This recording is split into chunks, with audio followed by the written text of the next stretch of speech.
Well, good afternoon and welcome to webinar number 2 in what is our Star2M webinar series. I thank you all who have registered and are participating today. It's my pleasure to guide yourselves and our team through the next 45 minutes as we focus in on Star2M and bring to life today's webinar topic and series, which is how to manage your assets in Star2M. My name is Michael Walker and I look after global sales and marketing and digital for our business. I've been with the company for many years now, and it's my great pleasure to introduce my colleagues Wade Evans. Wade looks after our global product projects and solutions across the aviation and digital portfolio. And also joining Wade today is Priyanka Naidu. Priyanka is our technical product coordinator across our aviation and digital portals. So wherever you are, we thank you. We hope you're safe, and please enjoy the next 45 minutes as we start to lift the lid again and we dive a little bit deeper into Star2M with today's focus in on managing your assets. Just a little bit about the series. The first webinar was around maximising reporting, and now we're starting to build upon that. So the focus for today's session is around managing the assets, and we'll walk you through practical live demonstrations within the tool. Webinar 3 will then extend the management of your assets towards maintenance as we start to then close the loop and tie that back towards reporting. And then webinar 4 is earmarked around integration, security, and being able to maximize your subscription in Star2M in terms of nesting that within your system as a subsystem of systems, et cetera, et cetera. And we'll be able to bring to life some of those questions and topics and issues around security, integration, API, Open REST API, etc., for being able to extract your data. And then we've got a few ideas around webinar number 5. We want to keep that up our sleeve. If you wish to view today's speakers, you can simply go up under the Options tab at the top of your screen and enable that. And then secondly, feel free to ask any questions you have throughout the webinar into the Q&A box. And then at the end, we'll look to wrap all of those up and hopefully provide some strong answers to your questions. In terms of a short overview, just getting started in terms of who is Star2M. Well, Star2M is a new business venture and it's a wholly owned subsidiary of the Sealight Group. So it's really been developed to act as our new software or digital company. And it has a couple of primary roles, one of which is the portal or the platform that we're going to demonstrate today. And then secondly, to act as the exclusive telecommunications provider for our Sealight Marine and Avlight aviation products. And to that end, it could also be a third-party product from another vendor or manufacturer. For those not familiar, Star2M represents satellite-to-machine communication or machine-to-machine monitoring control. In terms of the why, to build on the what, we've really seen over many, many years the trends across our industry, that trend towards being able to first connect or monitor those fixed distributed assets across marine or aviation, and then that trend to be able to, once you're connected, be able to then extract that important information. So that need to monitor our assets continues to grow unabated, as well as that need to control our assets. And then tying that all together, we've seen a real opportunity in the market, in the industry, and a real need to be able to take what was once that paper-based process in terms of our maintenance records and our record keeping, then being able to digitize that. And so with our system, Star2M, across on portal, the platform, as well as being on app for field adoption and field use, we've been able to tie that together. And we hope, as we introduce in the next couple of slides a little bit more about Iridium and our partnership there, we've been able to overcome some of those challenges that many of you and we face around managing technology roadmaps, obsolescence, cellular coverage, managing SIM cards, et cetera, et cetera. Just a little short overview of the system. There's sort of a number of elements to it which really builds. And the first is around the selection of your hardware or your fixture, be that a marine or an aviation light or lantern or asset. And it's about connecting that. And so we've had many, many years of experience with our proprietary GSM solutions, and that doesn't disappear. We continue to support that.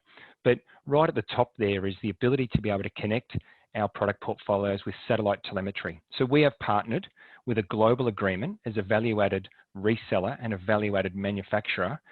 We've partnered with Iridium Satellite Communications, the world's only truly global satellite communications company. And we did that for a number of reasons, but not least of which is that performance of that robust network. For those not familiar with Iridium, they're a US-owned entity.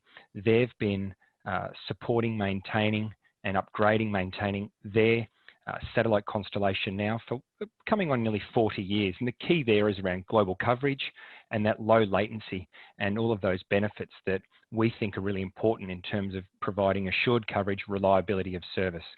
I touched on cellular, that continues in our portfolio. And then third there, as we look to other complementary technologies around that exciting space called the Internet of Things. So in terms of getting started, the system starts with a fixture. We're connecting that hardware, and then it's really then backhauling up and through that satellite network. And you can see in that graphical image there, you've got a couple of those Iridium satellites in terms of the iconography. That's then backhauled down through that Iridium system network, the teleport. And then our platform, if you will, our system, it's a flexible modular architecture, and our software protocol is a cloud-based solution, and that's fully encrypted, fully secure. And that's where that single self-contained platform provides all of the feature functionality across our feature set. So if you're wishing to monitor your assets, control, maintain, or manage, that's all achieved through that portal. Then in terms of the user or the business outcomes, if you will, we've chosen to build the system around a single asset base. And in today's webinar, when we drill into that detail in a moment, we'll give you a great sense of that in terms of how you can configure down to an individual asset and then nest those. Star2M, we're proud to be agnostic, and we've got an exciting hardware roadmap, which we'll touch on at the back end of today's session, where we demonstrate that ability to be able to connect up to any particular piece of equipment that might be fielded, be that Sealight, Avlight, or some other manufacturer. And the goal for us in terms of the need or the challenge that we think is an important one to address is around improving really performance of asset management over its life cycle.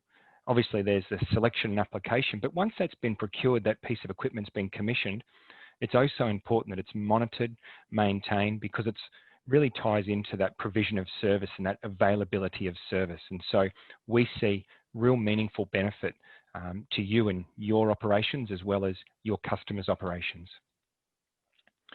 Just to touch on that piece of hardware, I think it's really nice to just showcase this Iridium technology. So there it's shown there, it's one of the transceivers that we've selected and integrated into our portfolio. It's very small, it sits within a fraction of the palm of your hand. And the key there is the small form factor, compact, low power, and so it makes it really ideal for solar applications or those remote applications where power is really critical to maintain the most efficient power consumption. That we've taken and started to integrate that into our portfolio. So those that are familiar with either the Avlight business or the Sealight portfolio of products, we're now starting to bring that to our portfolio, which is our real commitment to continue to be able to support the connectivity of our portfolio to ultimately be able to drive some of these operational performance solutions for you and your networks. In terms of those that are familiar with satellite traditionally, and your first experience might have been with a satellite phone or aka a brick phone, this is completely different in terms of its short burst data transceiver. So it's about transmitting very small packets of data. That's how we can really save and optimize the power consumption there. It becomes really, really well matched to the application or need. Our fixtures can be monitored real time in constant alarm state, or they can simply, to save power, be set to sleep. And so we've got a whole host of operational parameters with which we can manage that power. And as I touched on before, it's really important in terms of our industry that we share together, that we achieve that true global coverage and that low latency in terms of being able to get that all-important communication through the networks. Just to touch on the overview around the commercial model, this really summarizes it. So it's all about the selection of your hardware, connecting that hardware. Secondly, it's about selecting a Star2M software subscription. That is a modular-based methodology where it's simply structured around the number of assets that you wish to add or commission into Star2M. We think that gives great flexibility to you in terms of being able to optimize your modes of monitoring, maintenance, etc. And it really gives you great control of your cost. And then third, it's about selecting a data plan that suits. They're simply structured into one-way or two-way. Those that are familiar with our proprietary GSM system of monitoring your fixed asset, that's the basic one-way plan, where it simply wakes up, collates the data, and then transmits that through a single SMS or text message per day. For those that want to be able to receive that more frequently, there's the advanced one-way. And then again, depending on the asset, if you're starting to introduce control, that's where you need to then shift to the two-way plans. So these are all supported back to back with the Iridium data plans in terms of enabling that data performance over the Iridium satellite network if you are choosing the satellite hardware. That concludes the short overview. I'd now like to introduce Wade Evans.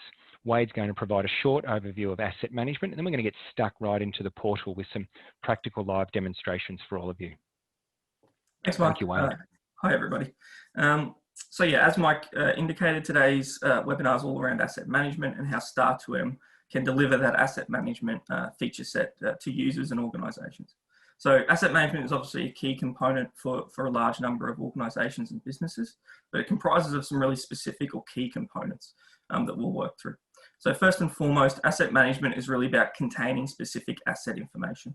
Not all assets are the same, so it's critical for any platform that does asset management to really capture specific configuration information.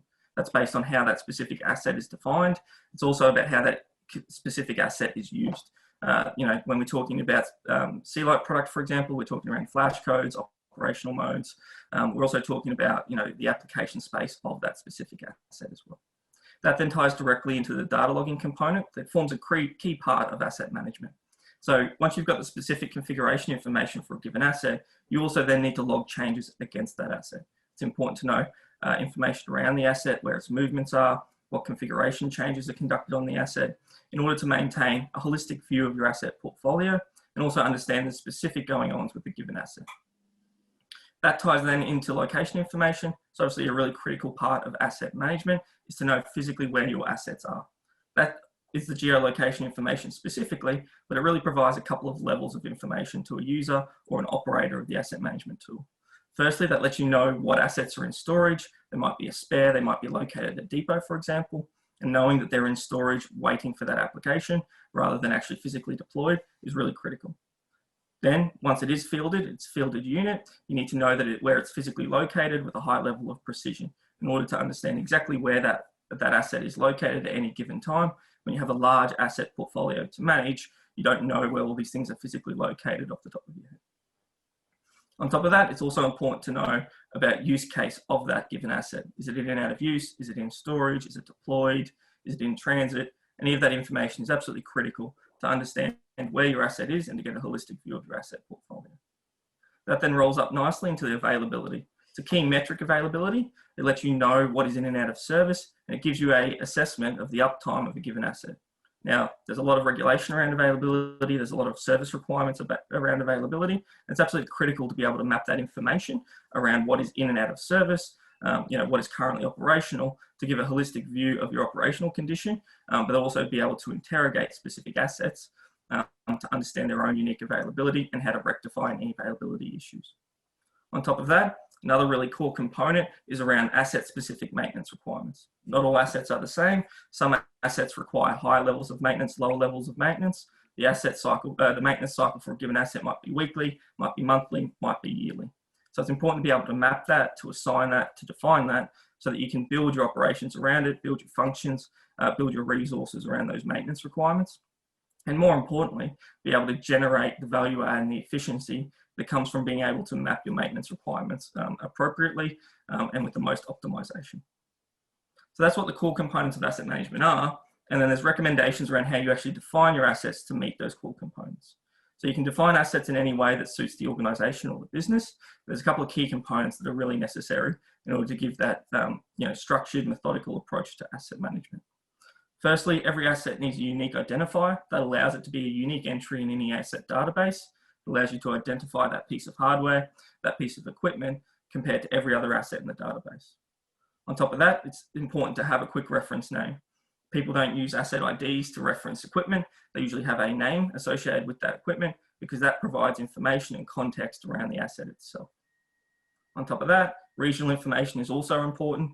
When talking about large, extensive asset portfolios, regional information is important because it allows you to define exactly where those assets belong and give some context, further context around those assets. The application space, like I mentioned before, is absolutely critical for an asset, depending on what it's used for, where it's used, and why it's used. Gives you that context around the asset itself, but also allows you to provide specific asset information associated with that application. And then another key component is around responsibilities. With large asset portfolios or even large organization, there's delegated authority and delegated responsibility about who requires access to what assets, but also who is responsible for each asset. That responsibility needs to be defined on the asset so that you know who's necessary to maintain the product or the hardware, and then who's also responsible for maintaining service time and uptime on that specific asset. So when it comes to Star2M, we implement this asset feature set or these asset requirements in a couple of different ways with some 3 key core components of Star2M. Now those 3 core components are customizing your asset database, the asset itself, and then asset groups. So when it comes to customizing your asset database, Star2M has been designed around being able to be completely flexible and agile to make any asset of any type to meet any organizational, business, or operator needs. So to do that, we have a couple of key components or key features and functions. They are the asset generator and the group generator. Those 2 components of the Star2M platform really allow you to create any customized group and any customized asset you can possibly think of, and then map specific parameters to those assets, which allows you to really build out your asset database and doesn't refine or constrict you to specific parameters based on preconceived notion of what an asset is. The next section is around asset overview. That's about being able to add and edit assets. That's absolutely core to any asset management platform or any asset management tool. And we obviously have that capability, and we'll go through that in detail. And then finally, another real value add of Star2M, and absolutely something that's absolutely critical to accurate, efficient, and optimized asset management, is around asset groups.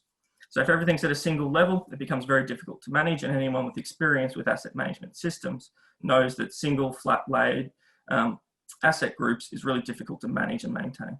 So to do that, we have a nested hierarchy or hierarchy-enabled asset group system where you can create asset groups, you can edit those asset groups, and you can also layer them in multiple levels within the group hierarchy and structure. But we'll go through that in detail in the actual technical demo. To that point, we'll now move on to the actual technical demo with Star2M, and we'll work through some of those key components. Great. So here's our Star2M platform, already loaded and ready to go. When you access Star2M or the platform itself or the portal, you'll be taken directly to the dashboard. Now, the first component that I mentioned was around the asset generator and the group generator, and they can be accessed through the system configuration section over on the left-hand side here. When you go into system configuration, you'll see asset and group generator down here on the bottom, and they're the features or they're the tools that allow you to build these customized asset types. We'll start with group generator as it's the highest level. Once you go into group generator, you'll be presented with all the current existed groups within the account. You can then create any new group type using the new group type up on the top right hand, and then you'll be able to create any specific group you require. For example, webinar test as a name for this specific group, and then it will create a code which is used by the system, and then it's simply a matter of making that active. I won't do that right now because I've already generated some in advance, but that's how you create any group type. Now, groups are just a tag. They're not specifically defined with any parameters or any features. It's just a way of flagging a specific group type as that name. It allows you to build a hierarchy that makes sense and that's internally logically consistent. So it's really a flag associated with that asset group type. So that's generating groups. And then when it comes to the asset generator, this is where the real power of the system exists. So for every asset, you have a classification, the asset type, and then the fields associated with those asset types. They're all indicated across the top here. And these are the portfolio or the database that you can access those various components from. It's all interlinked, so you can jump from one to the other, but it's always good to start with classifications. For example, we'll create a new classification here, which is called the webinar classification. We'll save that and make that active. It'll then appear in the list of classifications. So every asset type has to be associated with a classification, and that allows you to define or refine your search as you're creating new asset types. So then we'll move across to actually generating a brand new asset type, and this will be a customized asset type that doesn't exist. Now, Star2M contains a bunch of system-defined asset types already and a bunch of system-defined fields, which can be used by users if you wish to, or you can create your new ones, which is where the customization comes into effect. Now, if we create a new custom asset type, which will be a webinar asset, that'll be the name of the asset type. It'll then be associated with the classification. So then we'll associate with the webinar classification, and the two are now intimately linked. This will be test for webinar, which is just a simple description. Doesn't need to be filled out, but I will in this case. Now from this screen, you can also jump directly into mapping your custom fields, or you can do them externally as well if you want to create a list of custom fields in advance and then map them at a later date. But I'll do this all in one single swoop to make it more efficient. So when you move across to custom fields, this is where you assign parameters to that asset. These things might be height, dimensions, other operational parameters. They might have a color associated with it. Anything you can think of with any data type you can think of. So when you're mapping custom fields, you can either select from the existing field that exists in the database and associate that with this asset type, or you can create a new one. So I'll do a bit of both just to show you how that's done. So let's say the webinar asset has a battery capacity associated with it. We can then associate that existing field, and when you do associate that field, you can also make it mandatory. If it's mandatory, that means that you have to fill out that criteria before you can create an asset of that type. If you do add any fields that you want to then later remove, you can use this icon over on the right to unlink the field from that asset type. So that's using an existing field, but then you can also create new custom fields as well. For example, this will be our webinar parameter. A description, and then it'll have a type. So in that type, you can select what type of parameter it is. So it might be a measurement, it might be a number, a checkbox, a date, or a list. In this instance, we'll make it a measurement, and when selected in a measurement, you can then pick your units associated with it. So this will be parameter 1, and it will be in meters. We can then save that. It'll get added to the database and automatically linked through to that asset type. We'll then save that, and that asset type will now be available in the overall asset pool. So that's how you generate unique asset types. That's how you customize unique assets and build your own groups. I'll now hand over to Priyanka to run you through creating and associating the asset type with the new asset itself. Thanks, Wade. Hi, everyone. So if I click on assets in the left-hand side menu here, I'll be displayed with the assets page, which is essentially a central location for you to interact with all of your assets. So what you see here is the full list of all of the assets that you see in your entire system. Just going down here, down the left-hand side here, you can see the telemetry type of each asset displayed by the symbols. So a GSM-enabled asset is shown here by the mobile phone icon. A satellite-enabled asset is shown by this icon here. And an asset with no telemetry type is shown by this upside down teardrop shape here. Moving on to the right here, you can also see the asset type, the service status of the asset, as well as any asset groups that are associated with these assets, if applicable. Moving further on to the right here, the locate asset icon will lead you to the map view where you'll be able to access the asset location, as well as look at a summary of asset data specific to that asset in a separate sort of window. Moving on to the right here, in the web report icon, it will open up a detailed asset report, which will show you a breakdown of asset details, which are further broken down into the tabs you see up there as well. Moving on to the right here, the in-service switch will also allow you to take the asset in and out of service. You can edit the asset if you need to as well as delete it if required. So moving back to assets, let's go ahead and create an asset using that classification, asset type, and custom fields that we just created. So to do that, we go here to Add Asset, which will open up the Add Asset pop-up. Let's give it a name.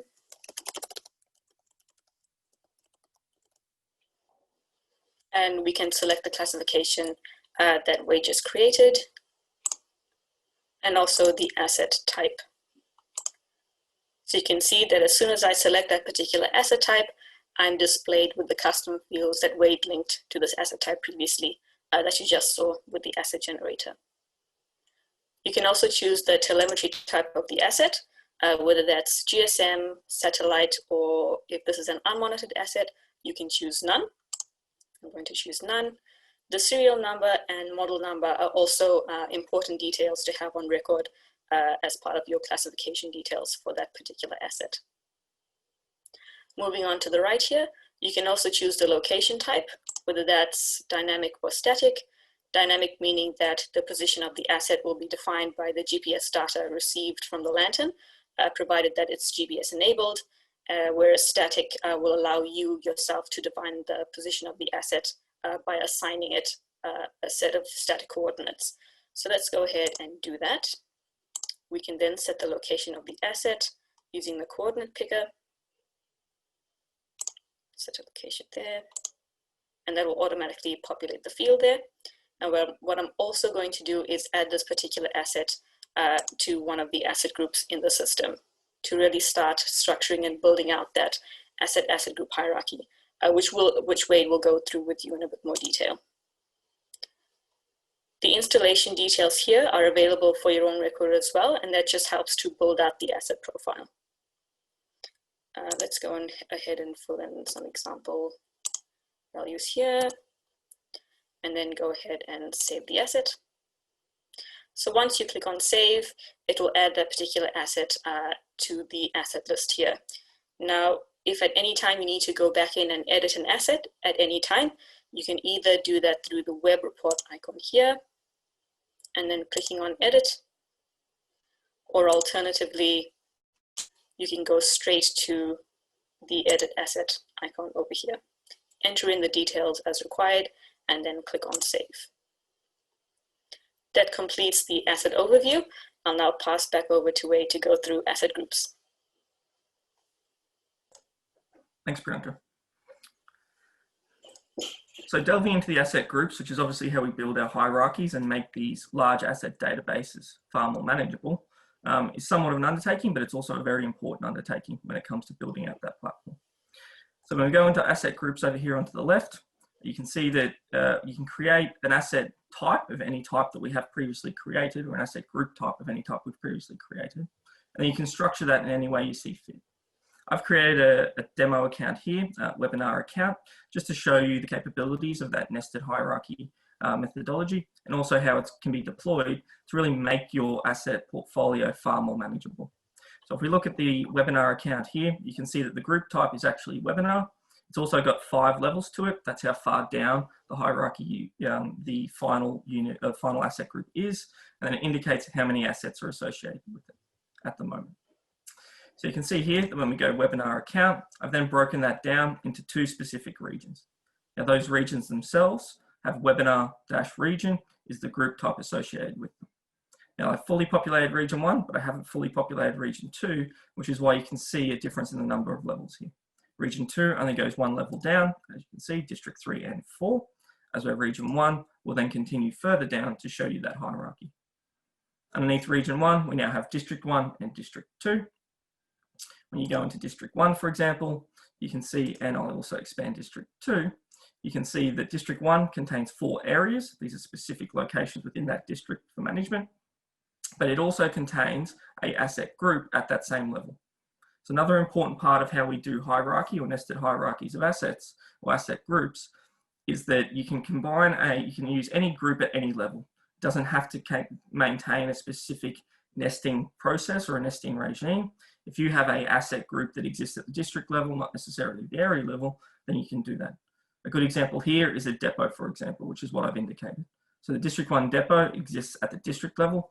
It's an asset group where you can store all the spares, any other equipment that you require at that depot level. So that's why it exists at the district. From there, you can then break it down into individual areas themselves, as we've got here, Area 1, Area 2, Area 3, and Area 4. Now, each of those areas contain a unique asset group. This might be a station, it might be a land-based asset, it might be an obstruction system, it might be a host of things. It can be whatever is required for the asset management purpose, but those asset groups represent a consolidated grouping of specific assets. You can see also as we've moved down, the asset area, or the area, is called webinar area. That's the asset group type. And then as you jump down again to the next level, we've got the final level, which is webinar asset group. You can see here that the asset that Priyanka created before, associated with asset group 1, is appearing, and it shows that there's a single asset at that level. You can nest this all the way down to 10 levels, and really what that allows you to do, and really what it accelerates for users, is the ability to provide strong structure for asset management.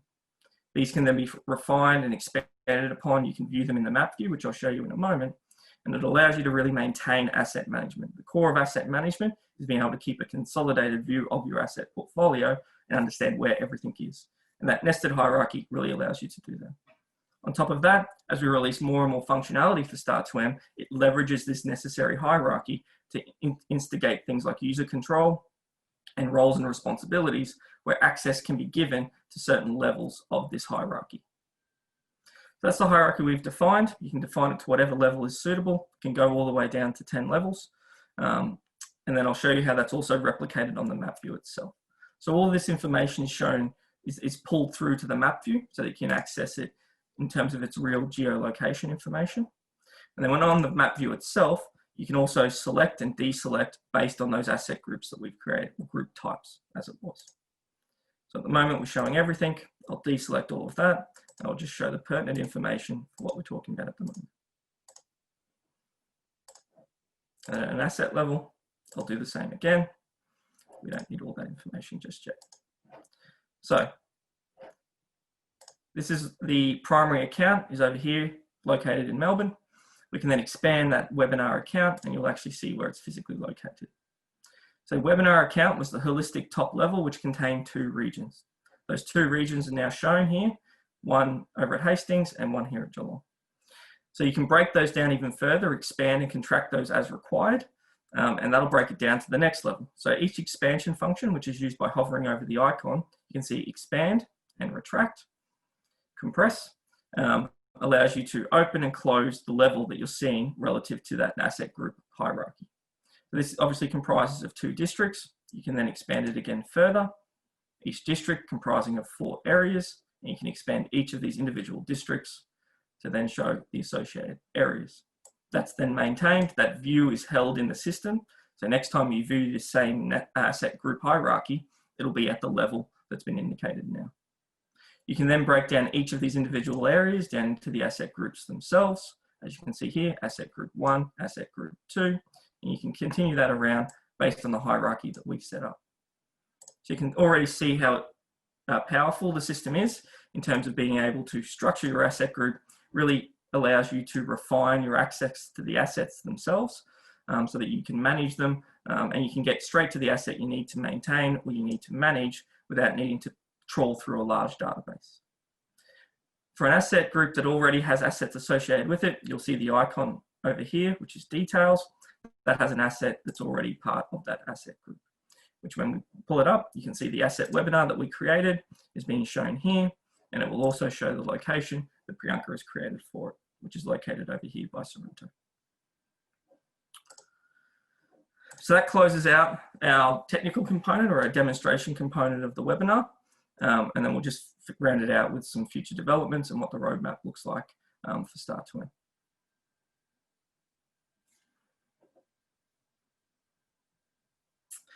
Great, so what's coming up next is obviously we've got another major release for Star2M coming out. It's going to be in late 2020. It's release 2.0.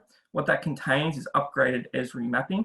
That allows us to enhance that mapping engine and provide greater geographic information. On top of that, the real key component of 2.0 is around roles and associations, which allows us to then take that hierarchy we've just gone through and map read and write access, control, view, that kind of access based on responsibilities, based on user groups, and associate that within the hierarchy to really allow organizations to control who can do what, who can control what, and who can manage what.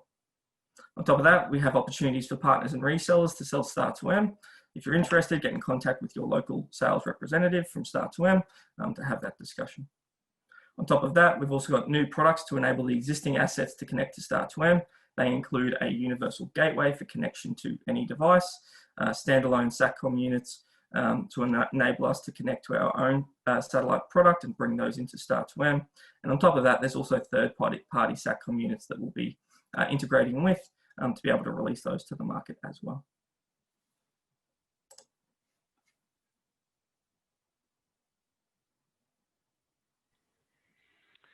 Okay, thank you, Wade. So that concludes the formalities of today's webinar, webinar number 2. I'd now just like to move into the Q&A section. And we've got the first question that's come in. Thank you, David. Question number 1, will I be able to add a manual note against an individual asset to record an inspection report in the future? Wade. Yeah, so that comes to enhance sort of the roadmap we have for enhancing our maintenance functionality, where we can access and we can link maintenance reports at the moment through into the portal, but you can't currently generate those sort of maintenance activities from the portal itself. It's obviously on the roadmap to enhance that maintenance functionality, and things like being able to add specific notes, being able to instigate specific maintenance activities is certainly part of that built enhanced maintenance functionality. We don't have an exact time frame for when that'll happen throughout the development cycle, but it's certainly something we're looking at. Yeah, thank you, Wade. We've got another question from David. It would be useful, so perhaps this is a suggestion, Wade, but I think it's a really good question. It would be useful to be able to rearrange assets in the reporting list, i.e. with a click and drag function, so that the daily report is shown in a predetermined order. Just invite you to comment on that. Thanks, Wade. Yeah, that's good feedback. Obviously, that's about enhancing the efficiency of being able to use the tool. If you have a predefined reporting structure that you need, then yeah, I completely agree. That should be some functionality. That's something we'll take on board, and then see where we can slot that in within our development lifecycle. Yeah, okay. Thank you for the feedback. I've got another question here from Connor, and the question reads: is there any functionality upgrade with the location that will allow the asset GPS coordinates to be re-entered, or to be entered, sorry, i.e. not by locating on the map? Yeah, so we only show static assets today because it's just the quickest to demonstrate. But any asset that has a GPS feed from it can be linked directly through as the positioning information. So we've only shown static information locating it on a map today, but if it's real live data coming from an asset that's reporting its position, then you can map that live data that's being reported directly into the position information within the asset management system. So yeah, you completely can do it already. It's just that we didn't demonstrate that today. We only demonstrated the static mapping for efficiency purposes. Yeah, thank you, Wade. I've got the next question that's came in from Vicky. Can a single asset be in multiple groups? For example, a product type group, light boy, and a geographic group, area 1 or area 2. At the moment, no, that's not possible. It all comes down to the way the database is structured, but it's certainly a very interesting piece of feedback that we'll take on board, because yeah, you're right, you can have, not only is it based on a physical location, but it could also be a functional location. It might be a responsibility area. So that's something we've been discussing, and we'll certainly be looking into that when it comes to future development. Yeah, thank you, Wade. The next question we've received is from Hanny. Is this system available to be connected to different vendors of buoys or lanterns? So that's a marine question. Wade. Yeah, so in terms of buoys, yep, we can. If it's a non-monitored asset, you can put in any vendor you want. You can obviously capture whatever information against any supplier of buoys that you're currently managing. In terms of reporting information and connecting to different monitored lanterns, for example, then we need some of those gateway devices that I spoke about before. Things like the universal gateway will allow you to connect up to third-party systems. They're all close to the completion of development, so they'll be coming through in the next couple of months. So that those gateway devices allow you to connect not necessarily C-Lite or Avlite product, but any third-party product into the Star2M system. But if it's a non-monitored asset and it's just a matter of capturing the information, you can do that already. It doesn't, it's not isolated purely to equipment that's provided by C-Lite or Avlite. Yeah, thank you, Wade. And I think just for Sam, who's raised a question here, was a request for a little bit more information about the Universal Gateway device at this time. So the good news, Sam, is it's not far away. It's been in development. It's about to enter its final test and verification phase. And essentially, as Wade just touched on then, if you wish to be able to connect an existing or third-party device, you'll be able to connect that up. I guess, Wade, just a short overview, if you will, in terms of those different interfaces in the Universal Gateway. Yeah, the Universal Gateway is kind of our protocol converter. We're trying to make it as agnostic as possible to allow you to connect to those devices. So it's got some defined interfaces on it. It can use GPIO, for example. We've got obviously SATCOM and GSM is enabled as a reporting mechanism for it. On top of that, it's got GPIO interfaces, as well as being able to produce relay outputs. So that allows you to switch load, for example, high current loads can be done via the relay outputs, things you can't do through standard GPIO functionality. The goal is to make it as agnostic as possible, hence why the use of Modbus, which is both the RTU Modbus as well as TCP/IP Modbus.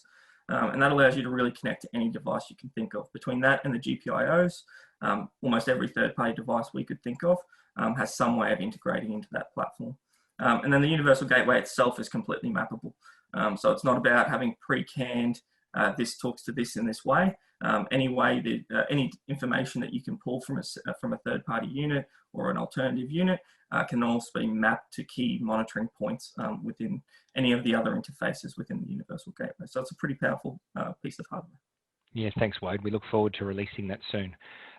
Just to come back to Connor's question, I think he's just reiterating the importance, and it's absolutely critical, Connor. So you're a marine user, or you're using the marine application, and his comment there, Wade, Priyanka, is the important piece for him is always knowing about a buoy and whether it's on station or off station. And so I think, Wade, just to summarize, when enabled with GPS live on a floating aid through that hardware piece, the user is then able to then set using Star2M and configure their watch circle or their geo boundary, if you will, with which the system can then generate those statuses, those alarm notifications. Yeah, exactly. So if it's a monitored unit, which means it's either GSM or SATCOM enabled, and it's reporting a GPS position, then yeah, you can certainly create watch circles. You may have seen it as I was creating those asset groups. You may have seen watch circle being an available tick box, and that allows you to create a specific watch circle around that asset group. So if it's a buoy, if it's a station position, and it has a defined location that it needs to exist in, you can create a watch circle. And then if it's a C-Lite lantern, for example, it'll also have that off-station alarm, which is built into the firmware of the fixture. Yeah, thank you, Wade. I'm going to throw to Priyanka now. It's a question from William. What format is the GPS position entered manually? Lat, long? Manually, to enter in a GPS position, that would be in DMS, the DMS coordinate system. And then obviously after that, the system would convert that location into your desired chosen coordinate system that you've chosen in your profile. But there'll be work in the pipeline to extend that out to UTM and decimal degrees as well. Yeah, thank you, Priyanka.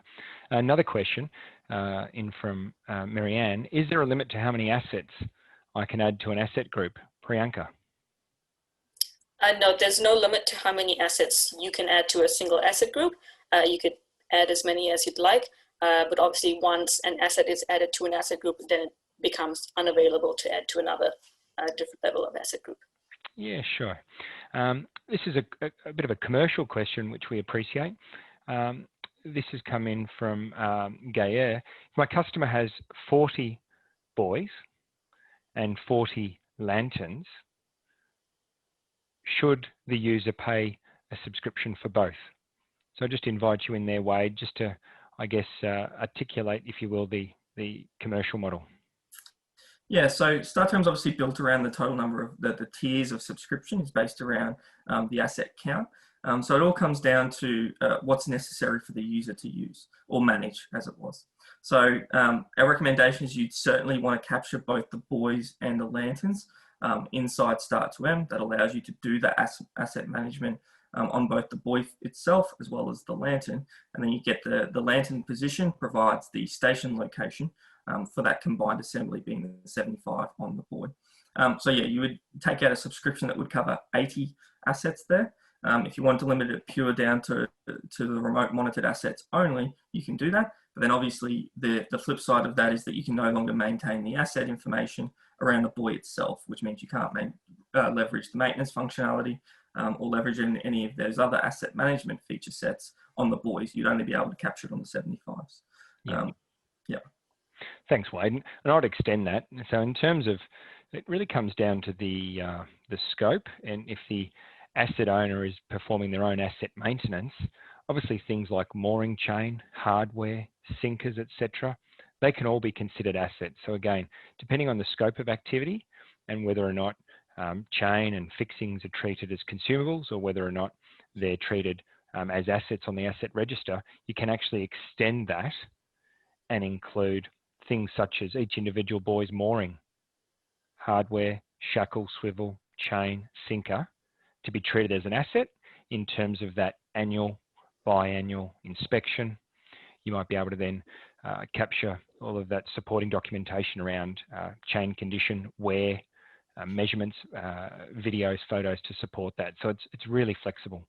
Another short question, it's around, I guess, the security question, which is coming up in webinar number 4, Wade, but I guess it's an open-ended question around, are there any limitations for Star2M in terms of being used for a military application? I would answer that in terms of it all simply comes back to the user or the license owner, and we can simply support you and work with you in terms of providing all the necessary details on our IT, security protocol, the hosting arrangement, etc., etc. Yeah, and we have quality processes in place to maintain obviously user security. The system's completely AES encrypted, so it's completely secure. And obviously we adhere to a lot of the privacy rules, or all the privacy rules required, even the European ones, that allow us to in terms of retention of user data and everything else. So I wouldn't see any obstruction. It'll be based obviously around the specific requirements for that specific defense customer, but it's certainly something we can facilitate. Yeah, thank you. A question from David, and I guess this speaks to the roadmap, Wade, which is it's a nice question. Are we planning on creating or adding the asset's dollar value, i.e. some more information around the asset, and then maintenance cost and some of those other maintenance activities associated with maintaining an asset? Yeah, that's definitely something that's on the roadmap in terms of enhanced maintenance functionality that I mentioned before, as well as being able to build that business intelligence capability of Star2M. So it's not currently there, but it's certainly something that's on the roadmap in terms of being able to facilitate those financial instruments of asset management as well. Yeah, thank you, Wade. The next question is an interesting one. It's come from Anonymous. Can we integrate video input into third-party gateway, i.e. a CCTV input? I'm probably saying not yet, or not at the moment, or at least not in the first release of the product. Video input requires a significant overhead in terms of bandwidth. There's the TCP/IP interface that is available on the Modbus gateway, but in terms of certainly trying to integrate that into, say, a remote monitoring service like SATCOM or GSM or SATCOM, you're talking about a far higher bandwidth requirement. So no, it's not facilitated in the gateway as we see it at the moment, but that doesn't mean we're not necessarily going to be able to facilitate that down the track when we look at more enhanced feature sets. Yeah, absolutely. And that's really important in terms of that roadmap. There's a whole host of technologies and systems that both marine and aviation operators are used to. So from notice to airmen, notice to mariners, other feeds like AIS, as well as CCTV. It's a whole host of ideas, which we're not short of ideas. It's quite an exciting space to be in. We look forward to bringing those developments to market. Just to be able to round out Connor's question, Wade, and you'll be able to really do this justice, I'm sure.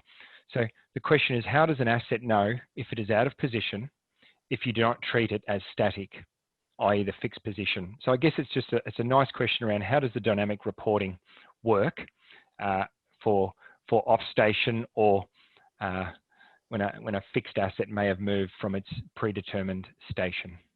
Yeah, so there's a couple of components to it. It depends on whether or not you're leveraging, obviously, a C-Light product. So if you're using a C-Light product, for example, it has a couple of components to it. We do it at a couple of levels. So if it's a C-Light lantern, we have what we call a dynamic off-station alarm. So that's based on the fixture itself. Over a period of 24 to 48 hours, it'll fix its current position. And then if it dynamically removes from that position within 200 meters over a given time frame, it's like a acceleration almost, it'll send an alarm based on that dynamic movement. And that's an off-station alarm. However, when it comes to Star2M, we also have a watch circle. So they're two very discrete types of alarms, and they both indicate something slightly different, but they are interlinked in terms of what they provide. So when it comes to a watch circle, that's where we do exactly what you're talking about there, Connor. So you can place a static position on the asset group. That might be the buoy, or it might be a pylon. And you place that static location on the asset group, and the asset associated with that group, whether that's a GPS or SATCOM enabled lantern, will then have a dynamic position relative to that static location because it's reporting it via GPS. If it then moves outside of that watch circle zone, if it moves within the 20-meter watch circle, 50-meter watch circle that you have, then the system will also send an alarm based on the GPS coordinates that are being reported. So we cover both use cases, and that way you can be both prescriptive of where the asset should be, but also dynamic in terms of a position based on the fixture only. Yeah, thank you, Wade. The next question from Chris is around the commercial model. It's a nice question. So the question is, users are currently charged by the number of assets being managed. So if we were to create additional assets, for example, a mooring block, a fixed pile, etc., would that increase the cost, or is cost related only to items that are actively monitored via GSM or satellite? So I guess the short answer for you, Chris, is that the commercial model is based on each individual asset.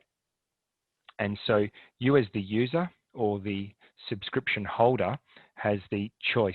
So you could choose to only configure or add those GSM or satellite connected lanterns, or secondly, you can then add buoys or moorings, and you could treat them as kits, or if your system of requirements in terms of current asset management regime requires you to go down to those individual items, you have that choice.